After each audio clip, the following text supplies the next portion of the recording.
Hi, this is Mrs. Wallace, and today I'm going to talk about determining importance in our writing or looking at our writing and figuring out what's important. And so this is for lesson 70, day 2. So I'm sharing with you a sample. This is not the whole story, but this is just the first page here of one of my stories that I started about this experience that I had in 5th grade. So I'm going to go ahead. The first time I'm just going to read it. And I want you to think about, as I'm reading it here, what is important? What sounds important to you? What maybe are you confused about? Here we go. It was the first day of school. She walked into her 5th grade classroom. She was late because she couldn't find her new shoes. So she was forced to wear her old Velcro ones. Her teacher, Miss Bowie, sat behind her desk and didn't even look up when Darby walked in. She quickly found her seat and sat down. She looked around the room, trying to find a friend. All of the faces looked new. How could this be?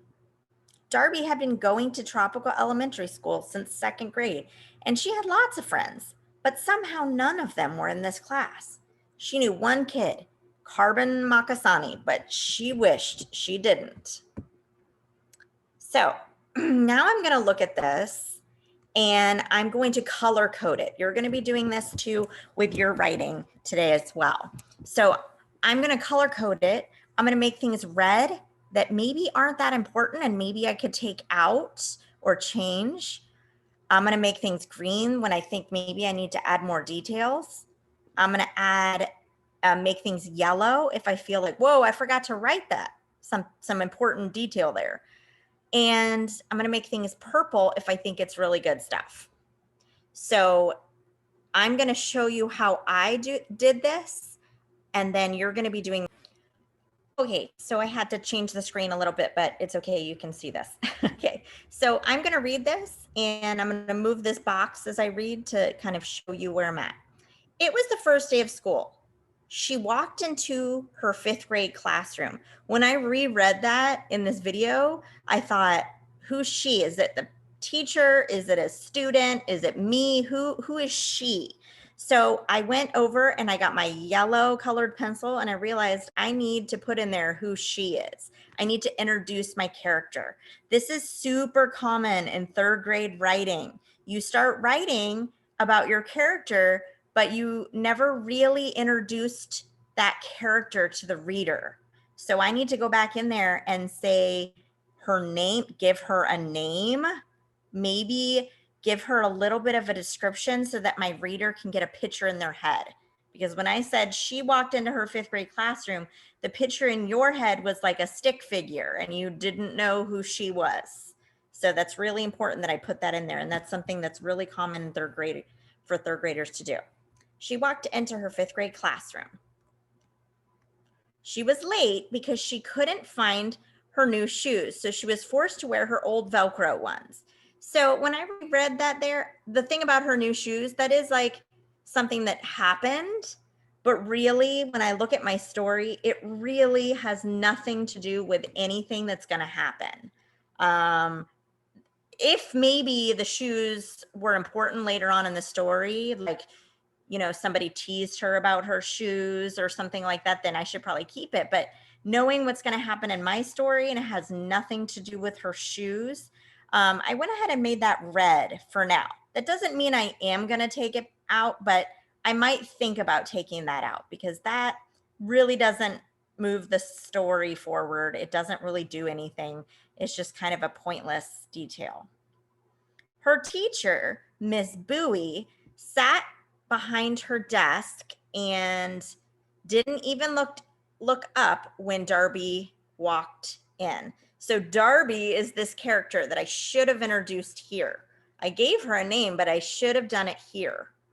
So I made the teacher, Miss Bowie, green because when I was reading it out loud, I wanted to stop there and say something because I didn't write it, because Miss Bowie had a really weird appearance. She had glasses that sat like on the tip of her nose, and she had this really long chin that was like lots of skin hanging off of it.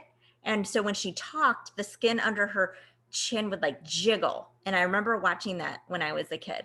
So maybe I would put that in there. Maybe not. Maybe that's not really important. But it might give my reader a picture of who this is sitting at her desk. And was she sitting there looking happy and inviting, or was she sitting there looking grumpy and mean? That would make a big difference in my story. So moving on here. She quickly found her seat and sat down. She looked around the room trying to find a friend. I realized here, maybe I could add more details here. Instead of looking around the room, maybe she could scan the room. Maybe I could describe some of the faces that she sees or something. I felt like maybe I could add a little bit more detail there. All of the faces looked new. How could this be? Darby has been going to Tropical Elementary School since second grade. I know, because I wrote this, that Tropical Elementary School is my school in Florida. But my reader has no idea where that is. Is that in Pennsylvania? Is that in California? Where is that?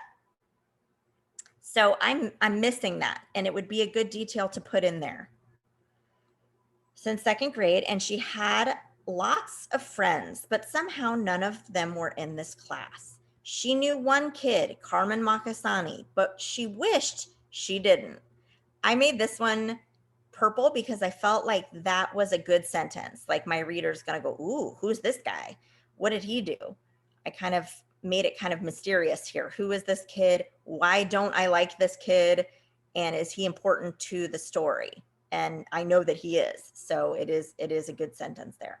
So that's basically all that you are going to do today with your story. You're going to read it. It's really helpful when you look at your story that you don't just read it in your head. Even whenever I write it in my head, to me, it makes sense and it's all good. But when I read it out loud to somebody and I have an audience, I find myself changing what I'm reading because I realize that what I wrote isn't as good, or maybe I left something out, or maybe I realized that that part's kind of boring and I wanted to add more detail. So you realize a lot of these things over here when you actually have an audience. So get yourself an audience, even if it's stuffed animal or a pet or a sibling. Read your story out loud as many times as you want to try to figure out what's missing, what needs to be cut from your story, and maybe what details you need to put in there, as well as what's really good. If you're reading it to your mom or dad and their eyes get really big whenever you read one part, you might go, ooh, that's a good sentence. I'm going to make that purple. All right. Good luck in color coding your stories. Can't wait to see them.